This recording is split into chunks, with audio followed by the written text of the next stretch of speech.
ആദ്യം പോവും. അതിന് വേണ്ടിയിട്ടാണ് ആദ്യം തന്നെ ആ ഒരു കാര്യം ചെയ്തത്.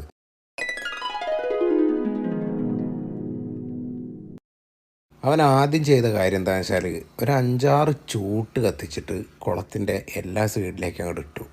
അങ്ങനെ ചെയ്തിട്ടുണ്ടെന്നുണ്ടെങ്കിൽ ഇഴജന്തുക്കൾ എന്തെങ്കിലുമൊക്കെ ഉണ്ടെന്നുണ്ടെങ്കിൽ ആദ്യം പോവും. അതിന് വേണ്ടിയിട്ടാണ് ആദ്യം തന്നെ ആ ഒരു കാര്യം ചെയ്തത്. അയ്യപ്പേട്ടൻ കൂടെ തന്നെ ഉണ്ട്. അപ്പോൾ അയ്യപ്പേട്ടനും കൂടി ഉള്ളതുകൊണ്ട് ഞങ്ങൾക്ക് ഒന്നും കൂടി ഒരു ധൈര്യമുണ്ട്.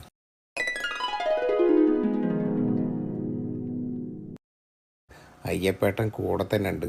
അപ്പോൾ അയ്യപ്പേട്ടനും കൂടി ഉള്ളതുകൊണ്ട് ഞങ്ങൾക്ക് ഒന്നും കൂടി ഒരു ധൈര്യമുണ്ട്. അയ്യപ്പേട്ടൻ എന്ന് കേൾക്കുമ്പോൾ നിങ്ങൾ വിചാരിക്കും ചിലപ്പോൾ വല്ല മന്ത്രവാദികളുമാണെന്നുള്ളത്. അയ്യപ്പേട്ടൻ മന്ത്രവാദി ഒന്നല്ല കേട്ടോ. ഞങ്ങളുടെ കൂടെ തന്നെ എപ്പോഴും ഉണ്ടാവണ കുറച്ച് പ്രായം ചെന്ന ഞങ്ങളൊക്കെ ഒരു ഏട്ടനാണ് അയ്യപ്പേട്ടൻ. നമ്മൾ ഏതെങ്കിലും ഒരു കുളത്തിലേക്ക് ഇറങ്ങുമ്പോൾ മൂപ്പരുടേതായിട്ടുള്ള കാര്യങ്ങൾ അതിൽ പറയും. അതിലിറങ്ങുന്നത് അപകടമാണോ, പാമ്പുകളുണ്ടോ, ഇങ്ങനെയുള്ള കാര്യങ്ങളൊക്കെ അയ്യപ്പേട്ടൻ നമ്മളോടൊന്ന് പറഞ്ഞു തരും.